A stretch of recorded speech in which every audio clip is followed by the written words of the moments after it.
Hi, it's the 12th of March. Plenty of news, lots about banking, very important. Let's get into it. British farmers have two options, either go green or go under. And obviously there was the big protest over in the Netherlands at the weekend with the farmers. They really don't want the farmers to be producing the food. It will be corporations only. So here's the banking. So pretty certain you'll be aware that there's been some issues this last week. Here's the articles. The European Central Bank tests banks for cyber resilience. Silicon Valley Bank, which I'll refer to as SVB, collapses, and it's the largest bank collapse since 2008, and it was the third one in the last week over in the United States. There's a new bank called the Bank of London, which is considering offering for the UK arm of the collapsed SVB. We can't make payroll, apparently, as scores of London tech firms are in cash crisis as SVB collapses. Market chaos as 10 billion wiped off Britain's banks due to a sell-off. The UK tech industry urges, there's that word again, the GOV to step in over the SVB collapse. First Republic Bank and PacWest Bank in the United States plunge amid wider bank stocks sell-off.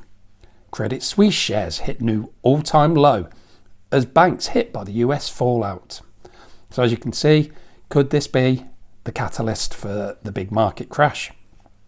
ChatGPT apparently predicted there was going to be a market crash on the 15th of March. Let's hope it doesn't happen.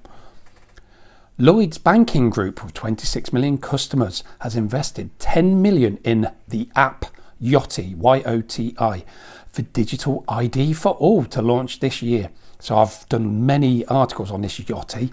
They're into doing digital apps for the children to get them into cinemas, etc. And this will now mean that if you don't get one, you could more than likely be locked out of your banking account.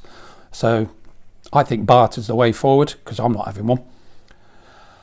There's been a man left with crippling winter bills after replacing the heating system that he had with a heat pump that cost £25,000.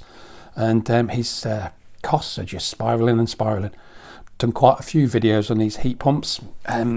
Yeah, jury's out on them, most definitely. Over 65s bear the brunt of higher energy bills in the UK. The UK state pension increase will delay retirement for 8.5 million workers.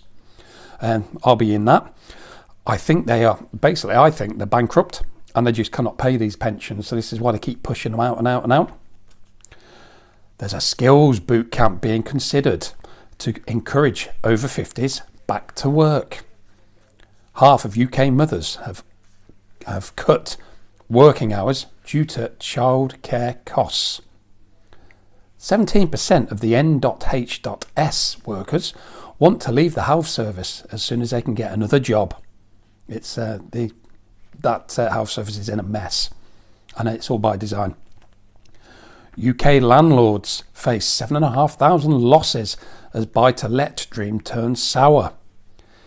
Ireland are attacking the landlords in their buy-to-let crackdown, and basically this is happening all around the Western world because they want corporations to be the owners and not private landlords.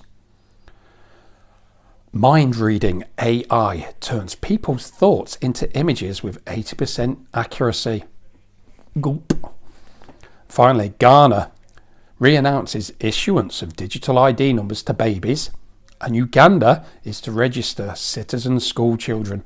So there we go.